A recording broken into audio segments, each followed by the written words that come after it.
Hi! Welcome to Vinayak star kitchen. ఈరోజు video వచ్చేసి పల్లీలతో ice cream. చాలా డిఫరెంట్‌గా పల్లీలతో ఐస్ క్రీమ్ ఎలా చేసుకోవాలో చూపిస్తాను. చాలా టేస్టీగా కూడా ఉంటది. పిల్లల నుండి పెద్దవాళ్ళ వరకి ఎవ్వరికైనా ఐస్ క్రీమ్ తినాలనిపించినప్పుడు ఇలా ఇంట్లోనే ఈజీగా పల్లీలతో ఐస్ క్రీమ్ ప్రిపేర్ చేసుకోండి. చాలా టేస్టీగా ఉంటది. బయట కొనే పని లేకుండా ఇలా ఇంట్లోనే ఈజీగా ప్రిపేర్ చేసుకుంటే పిల్లలు కూడా చాలా ఇష్టంగా తింటారు. ఇప్పుడు ఈ ఐస్ క్రీమ్‌ని ఎలా ప్రిపేర్ చేసుకోవాలో ప్రాసెస్ ఏంటో చూసేద్దాం. ఒక ప్యాన్ పెట్టుకొని ఇందులో పావు కప్పు పల్లీలను తీసుకుంటున్నాను. హాఫ్ కప్పు పల్లీలను తీసుకొని వీటినైతే ఫ్రై చేసుకోవాలి.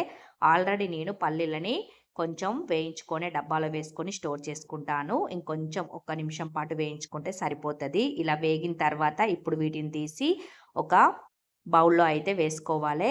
మీరు కావాలంటే వీటిని చల్లారిన తర్వాత పొట్టు తీసి కూడా వేసుకోవచ్చు. నేనైతే పొట్టుతోటే చేస్తున్నాను.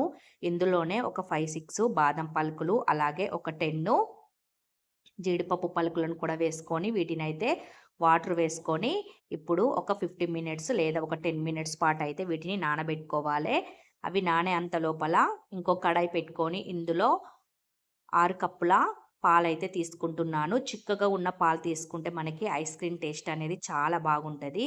6 కప్పుల మిల్క్ తీసుకొని ఇప్పుడు ఈ పాలనైతే ఇలా కలుపుతూ పాలనైతే మనం మరిగించుకోవాలి. ఒక 2 లేదా 3 పొంగులొచ్చేంత వరకైతే పాలని మంచిగా మరిగించుకోవాలి.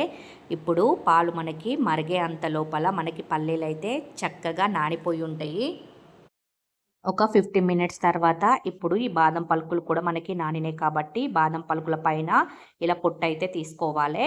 పల్లీలకైతే మీరు కావాలంటే పొట్టు తీసుకోండి. లేదంటే అలానే మనం గ్రైండ్ చేసుకుంటే కూడా చాలా టేస్టీగా ఉంటది. నేనైతే పల్లీల పొట్టు అయితే తీయడం లేదు. మీరు కావాలంటే తీసి చేసుకోవచ్చు. ఇప్పుడు ఇలా బాదం పలుకుల పైన తొక్క మొత్తం తీసేసి ఇప్పుడు ఒక మిక్సీ జార్ తీసుకొని మనం నానబెట్టుకున్న ఈ పల్లీలను మిక్సీలో వేసుకొని మెత్తగా పేస్ట్ లాగా గ్రైండ్ చేసుకోవాలి. మీకు గనక పేస్ట్ లాగా కాకపోతే ఇందులో ఒక 2, 3 టేబుల్ స్పూన్ల మిల్క్ కూడా యాడ్ చేసుకొని ఇలా మెత్తగా పేస్ట్ లాగానైతే గ్రైండ్ చేసుకోండి. ఇప్పుడు పాలు చూడండి మనకి మంచిగా పాలైతే మరిగిపోయి ఉంటాయి. ఇప్పుడు ఇందులో నేను 3/4 కప్పు పంచదార అయితే తీసుకుంటున్నాను. స్వీట్‌నెస్ ఎక్కువ తినాలనుకునేవారు 1 కప్పు షుగర్‌ని తీసుకుంటే సరిపోతది. 3/4 కప్పు కరెక్ట్‌గానే సరిపోతది. ఇంకా బాగా స్వీట్ కావాలనుకుంటే 1 కప్పు షుగర్ అయితే తీసుకోండి. ఇలా షుగర్ వేసుకొని మళ్ళీ ఒకసారి మంచిగా మిక్స్ చేసుకొని షుగర్ కరిగేంత వరకైతే మనం పాలనైతే మరిగించుకోవాలి.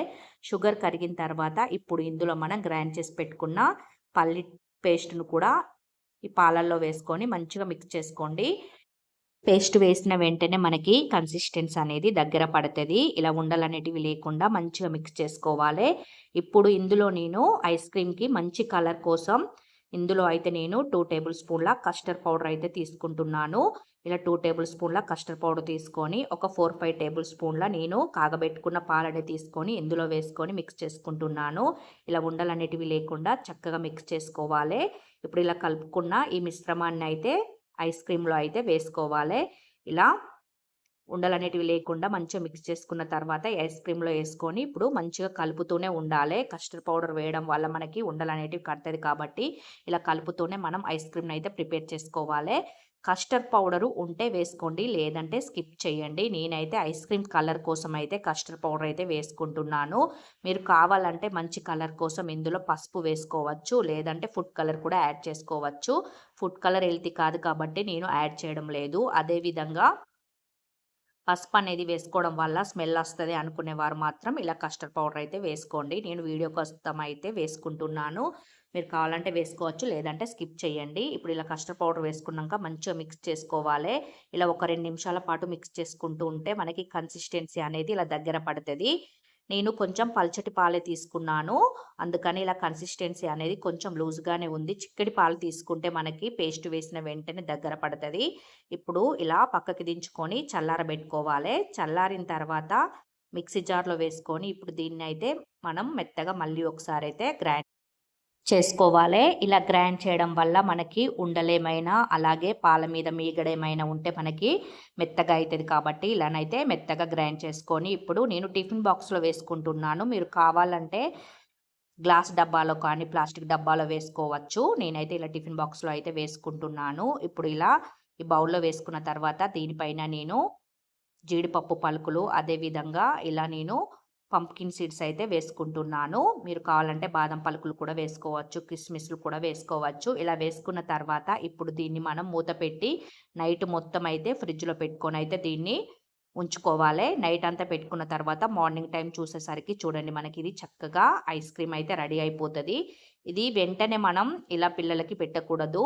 ఐస్ క్రీమ్‌ని తీసి ఒక 50 మినిట్స్ అలాగే పక్కన పెట్టిన తర్వాత దీన్నైతే మనం పిల్లలకైతే సర్వ్ చేయాలి. వెంటనే ఎయడం వల్ల చాలా ఐస్ గడ్డలాగా ఉంటది కాబట్టి పిల్లలకి హెల్తీ కాదు కాబట్టి ఒక 50 మినిట్స్ పక్కన పెట్టిన తర్వాత కొంచెం జ్యూసీగా అయిన తర్వాత పిల్లలకైతే సర్వ్ చేస్తే హెల్తీ ఐస్ క్రీమ్ అయితే రెడీ అయిపోతది. దీన్ని మనం ఎలా కావాలంటే అలా తీసుకోవచ్చు. ఐస్ క్రీమ్ లాగా కట్ చేసుకోవచ్చు. లేదంటే ఇలా పీసెస్ లాగా కట్ చేసుకొని కూడా పీస్ లాగా కూడా వేసుకొని పిల్లలకి ఒక ప్లేట్‌లో వేసి ఇస్తే పిల్లలు చాలా ఇష్టంగా తింటారు.